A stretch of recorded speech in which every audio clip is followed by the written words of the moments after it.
अस्सलाम वालेकुम। Artificial intelligence ने बिजनेसेस को सपोर्ट दी है या बिजनेस का फेलियर बढ़ा दिया है?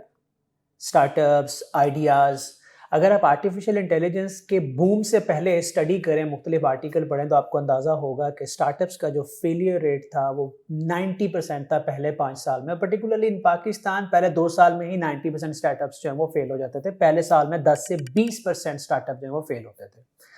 लेकिन आर्टिफिशियल इंटेलिजेंस के आने के बाद स्टार्टअप का फेलियर रेट ऊपर जा रहा है। स्टार्टअप का फेलियर रेट 97% टच कर रहा है इन 5 ईयर्स, जबकि आर्टिफिशियल इंटेलिजेंस क्लेम कर रहा है जितने भी सिस्टम बन रहे हैं कि बिजनेसेस को फायदा हो रहा है, विच इज ट्रू। तो सवाल ये पैदा होता है कि स्टार्टअप का फेलियर रेट ज्यादा क्यों हो रहा है? तो आपको नजर आ रहा होगा कि जो बड़े जाइंट्स हैं, बड़ी कंपनीज हैं, वो आर्टिफिशियल इंटेलिजेंस से ज्यादा प्रॉफिट बना रही हैं, और जो स्टार्टअप्स हैं एक्चुअली वो आर्टिफिशियल इंटेलिजेंस से ज्यादा नुकसान उठा रहे हैं। तो फिर प्रॉब्लम कहाँ आ रहा है? It's the same technology. Problem आ रहा है माइंडसेट में, प्रॉब्लम आ रहा है प्लानिंग में, प्रॉब्लम आ रहा है रिसर्च में, प्रॉब्लम आ रहा है एग्जीक्यूशन में, और सबसे बड़ा प्रॉब्लम जो आ रहा है वो है there is no balance between progress and perfection. या तो स्टार्टअप बहुत ज्यादा प्लानिंग में, परफेक्ट प्लानिंग में बहुत ज्यादा टाइम लेगा जब तक कोई उसको ओवरटेक कर लेगा, या स्टार्टअप बिना प्लान किए कूद पड़ेगा और कंपनी स्टार्ट कर देगा या प्रोडक्ट लॉन्च कर देगा। इन दोनों केसेस की वजह से डैमेज हो रहा है, और एआई ने आके स्टार्टअप का जो मार्केट एंट्री है वो तेज कर दी है।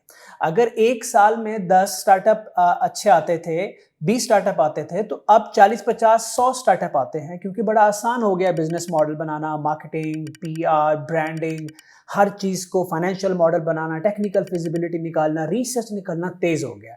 इन सारी चीजों के तेज होने की वजह से वो काम होना शुरू हो गए जो माजी में मुमकिन नहीं थे। जब इम्पॉसिबल पॉसिबल हो जाता है तो ऑब्वियसली स्टार्टअप्स का जो इनकमिंग होती है वो बढ़ जाती है, ज्यादा से ज्यादा स्टार्टअप इंडस्ट्री में आना शुरू होते हैं। और क्योंकि एक रेस लगी हुई है, और इस रेस के अंदर हमें जल्दी से स्टार्टअप खड़ा करना, और this is the reason why, most likely the reason why, कि जो स्टार्टअप फेलियर रेट है वो ऊपर जा रहा है। तो इसको काउंटर करने का बेहतरीन तरीका ये होता है कि अगर आपने एआई बेस्ड स्टार्टअप खड़ा करना है तो सबसे पहले आपकी जो वो ग्राउंड है, जो बेसिक है, वो आप खुद हैं। आपने अपने आप को मजबूत करना है, मेंटली मजबूत करना है, कम्युनिकेशन को बेहतर करना है, नेटवर्क को बेहतर करना है, पीआर को बेहतर करना है। अगर आप ब्रांड हैं, अगर आपके पास नॉलेज है, अगर आप मजबूत हो, तो आपके सस्टेन करने के चांसेस बहुत ज्यादा हैं, क्योंकि एआई ने आके आपकी डिपेंडेंसी खत्म की है। अगर खत्म नहीं कह सकते तो बहुत कम कर दी है। ऐसे बहुत से काम अब एक फाउंडर खुद कर सकता है, जिसके लिए उसको बहुत सारे लोग चाहिए होते थे। तो इसका मतलब ये है कि अगर आप मजबूत हैं, आपकी बेसिक्स, आपकी फाउंडेशन मजबूत है, तो आपकी डिपेंडेंसी और कम हो गई है, तो आपके सस्टेन करने के, ग्रो करने के, आपके कामयाब होने की जो प्रोबेबिलिटी है वो बढ़ जाएगी। That's a benefit of AI. लेकिन फिर गलती कहाँ होती है? गलती ये हो रही है कि हमें एआई का कोई आइडिया नजर आया, हमने उसकी टेक्निकल फिजिबिलिटी नहीं की, हमने उसकी फाइनेंशियल फिजिबिलिटी नहीं की, हमने एआई टूल को यूज किया, वही जो आपको फायदा दे सकते हैं आप नुकसान देंगे, हमने उनको यूज किया, जल्दी से उसका प्रूफ ऑफ कॉन्सेप्ट बनाया या एमवीपी बनाया, और फौरन से मार्केट में अनाउंस कर दिया, क्योंकि हमें ये पता है कि बहुत जो भी करना है जल्दी करना है। पर इतना जल्दी नहीं करना ना कि वो सस्टेन ही ना कर पाए, इतना जल्दी नहीं करना कि वो साल 1.5 साल बाद कोलैप्स कर जाए, या आपकी जिंदगी और आपका पैसा ले जाए, या इन्वेस्टर के पैसा लेके वो डूब जाए। This is what is happening. तो सिस्टम नहीं है, अब हमें चाहिए सिस्टम। तो अगर एआई को आप इस्तेमाल करें सिस्टम बिल्ड करने के लिए, प्रोसेसेस बिल्ड करने के लिए, ट्रांसपेरेंसी बिजनेस बिल्ड करने के लिए, एंड अपने लोगों से, अपने ही लोगों से डिपेंडेंसी कम करने के लिए, अगर आप एआई को अपने स्टार्टअप्स में लेके हैं, स्टार्ट में लेके हैं, बिल्कुल जब एक फाउंडेशन आप बना रहे हैं, तो वो सिस्टम्स आपको ग्रो करेंगे। आप लोगों को मैनेज नहीं कर सकते, आप प्रोसेसेस को मैनेज कर सकते हैं। माजी में प्रोसेसेस बनाना बहुत जरूरी था, मल्टीपल सॉफ्टवेयर यूज करने पड़ते थे, और उन सबको इंटीग्रेट करना एक मसला होता था, डेटा एनालाइज करना एक मसला होता था, हर सॉफ्टवेयर को इवन ऑपरेट करने के लिए भी एक टीम चाहिए होती थी। अब वो वक्त खत्म हो गया। You can have a centralised system. A centralise systematic system जो आपको वो प्रोसेसेस दे सकता है। जब आपके प्रोसेसेस स्ट्रांग होते हैं तो आपकी ह्यूमन डिपेंडेंसी कम हो जाती है। जब आपकी ह्यूमन डिपेंडेंसी कम हो जाती है तो होता यह है कि आप 6 महीने आगे का सफर करके 4 महीने वापसी का सफर नहीं करते।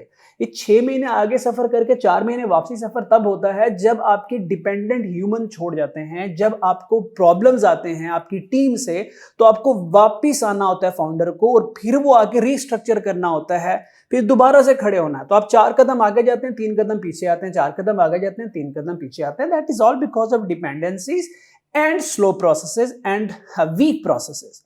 अब प्रोसेसेस पहले बनाना बहुत मुश्किल था। एक फाउंडर परफेक्ट प्रोसेसेस नहीं बना सकता।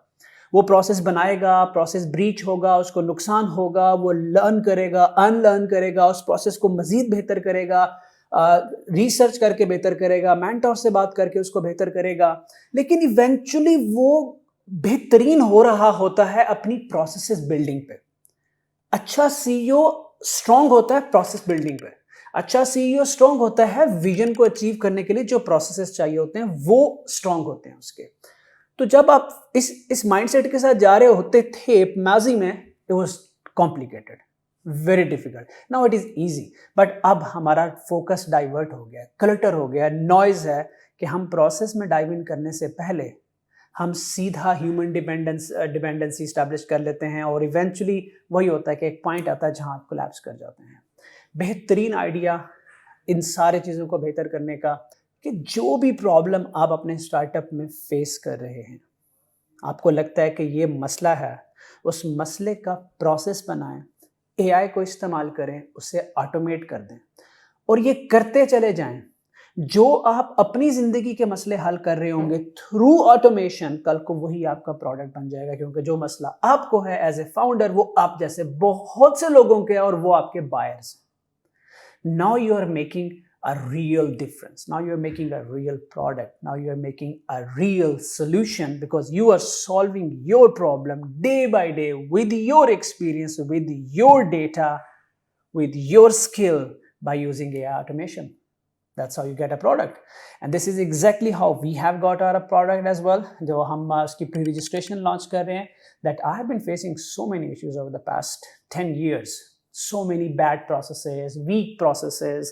अगर प्रोसेस अच्छा बन गया तो उस प्रोसेस की इम्प्लीमेंटेशन के चैलेंजेस, उसकी अकाउंटेबिलिटी के चैलेंजेस, तो समझ ही आया बहुत साल लगाने के बाद कि कितने घंटे हम नॉन बिलेबल आवर्स पे काम करते हैं और कितने घंटे हम बिलेबल आवर्स पे काम करते हैं। तो अगर ये एनालिसिस इन डेप्थ देखा जाए तो आपको समझ आएगी कि हमारे दिन का ज़्यादातर काम जो है वो नॉन बिलेबल आवर्स पे जाता है, उन कामों पे जाता है जो हमें नहीं करने चाहिए, और बहुत थोड़ा टाइम हम वो काम करते हैं जो एक्चुअली काम मैटर करते हैं, जो ज़रूरी हैं, जो डिफरेंस क्रिएट कर सकते हैं। क्योंकि आप अगर फाउंडर हैं, सीईओ हैं, एज ए क्रिएटिव, अगर आप एज ए क्रिएटिव ऑपरेशंस में फंसे हुए हैं तो चैलेंजेस आएंगे। I have been stuck into operations for years, बहुत चैलेंजेस आए। लेकिन अगर आपके पास क्रिएटिविटी है, विजन है, प्रोसेस बिल्डिंग की सलाहियत है, टीम बिल्डिंग की सलाहियत है, लीडरशिप की सलाहियत है, आपकी क्रिटिकल थिंकिंग स्ट्रांग है, then you need a system, then you need a systematic tool. आप अपना बना सकते हैं या you can collaborate with someone जिसने 5-7 साल 10 साल लगाए हैं। That's how what we have developed, getting it developed. और मैं कुछ प्री रजिस्ट्रेशन शुरू कर रहा हूं जिसके अंदर 25 से 30 स्टार्टअप्स को अपने साथ मिला रहा हूं। फर्दर मैं उनके प्रॉब्लम समझूंगा, पहले तो उनको सोल्यूशन दूंगा, गाइडेंस दूंगा, जो हमने जिंदगी में सीखा, जो भी किया, फिर उसके बाद उनको उनके प्रॉब्लम समझने हैं। जब आप 25, 30, 50 स्टार्टअप्स के प्रॉब्लम्स को समझ के सॉल्व कर लेते हैं तो फिर आप एक well establish accepted system market में लेके आते हैं।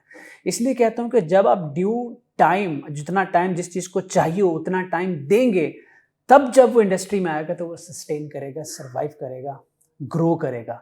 लेकिन उसके लिए सब्र, पेशेंस, प्लानिंग, ये सब कुछ चाहिए होता है। That's exactly what we are doing. That's exactly I encourage everyone कि आपको बहुत सारे मसाइल होते हैं throughout, use AI automation to solve those problem.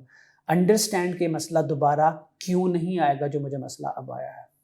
So I am looking forward to collaborate with people जो मसाइल को एज एन अपॉर्चुनिटी देखते हैं। Thank you very much.